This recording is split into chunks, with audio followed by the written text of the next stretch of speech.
Welcome back, children. We have completed exercise 5.7. Now we are going to start exercise 5.8. Before we start the exercise, we need to discuss Rawls theorem, which is very important theorem of this chapter. There are two theorems. First one is Rawls theorem, which says that if f is any function from the closed interval a comma b to the set of real numbers, these where a and b are also real numbers, okay, for some real numbers a and b, its domain is closed interval a comma b and the range is the entire set of real numbers. If this function, let this function be continuous, this function be continuous in closed interval a comma b and it be differentiable in open interval a comma b, ठीक है. f is a function from the interval a comma b to r. It's a continuous function in closed interval a comma b and differentiable in open interval a comma b. Then, and we have one more condition, f a is equal to f b. It means in extreme values पे, जिन पे आपका function की जो interval की जो extreme value है, like we are checking between the values A and B, so for these extreme values F A is equal to F B, then there exist some C. It can be one or more then one, ठीक है. ऐसा नहीं कह रहा है कि एक ही सी होगा. For some C, then there exist some C belonging to open interval A comma B such that F dash C is equal to 0. ये क्या कहता है, देखो, this is saying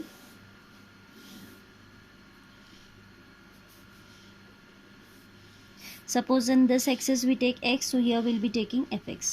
Now we are considering the function in closed interval a comma b. So suppose let this point be a and this point be b, ठीक है. Then हम कह रहे हैं कि fa is equal to fb and function is continuous in closed interval A B. Continuous का मतलब है कि कहीं भी आपका कोई ब्रेकेज नहीं आएगा when you are plotting the graph of this function, ठीक है. Suppose this point is F A. Obviously F A को एफ बी के इक्वल रहना है, तो एफ बी इसी के ठीक सामने होगा. This point B F B and this function is continuous, so I can draw the function like this. This is just a rough diagram, ठीक है.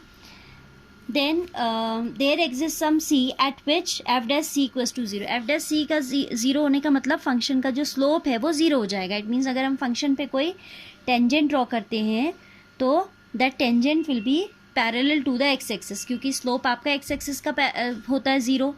तो अगर किसी और का भी 0 होना है slope, that need to be parallel to X axis. तो ये आपका रॉल्स थ्योरम कहता है कि ऐसा कोई ना कोई point c must lie within the open interval a comma b such that f dash c is equal to 0. This is fa, this is fb, ठीक है. This is what? This is point c and this much is fc. And fc,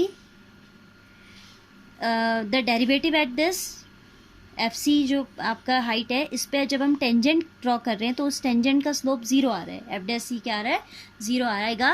that's what the Rolle's theorem says, ठीक है. एक बार फिर से statement देखिए. Let F A comma B, F is a function from closed interval A comma B to the real numbers are such that the function is continuous in closed interval, ठीक है. ये कंडीशंस आपको याद रहनी चाहिए, क्योंकि आपका जब थ्योरम वेरीफाई करने को आती है तो you need to first of all check these three conditions. If these conditions are valid, then only the Rawls theorem is applicable. So fx should be continuous in closed interval, this differentiable in open interval, and we should have fa equals to fb. Then there exists some c belonging to the open interval a comma b such that f dash c equals to 0. तो ये इसका figure है, देखो. This is along x axis we have taken x and along y axis we have taken fx. We are saying we are dealing the function within this interval a comma b, so I have taken this point as a, this as b. Correspondingly this is fa, this is fb. Both should have same height because we are saying that fa equals to fb is a necessary condition for Rawls theorem to be applicable, ठीक है.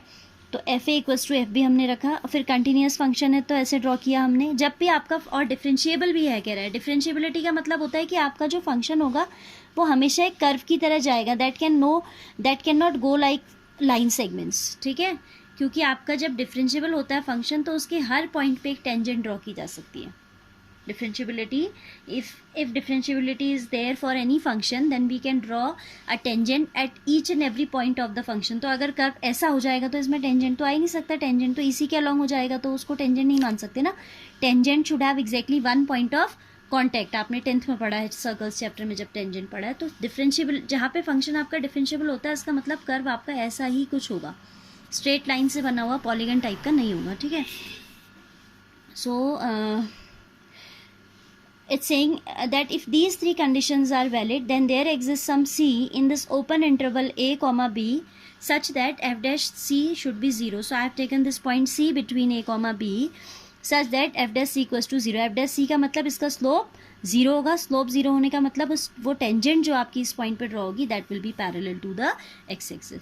तो कभी ये question देता है exam में that verify the Rolle's theorem for the following function. कोई भी फंक्शन आपको दे देता है तो you need to check these 3 conditions. और कभी कभी सी निकालने को देता है. If Rolle's theorem is applicable for the following function, find the value of C so that f dash c equals to 0. ठीक है. तो now in the next we'll see how to do the questions.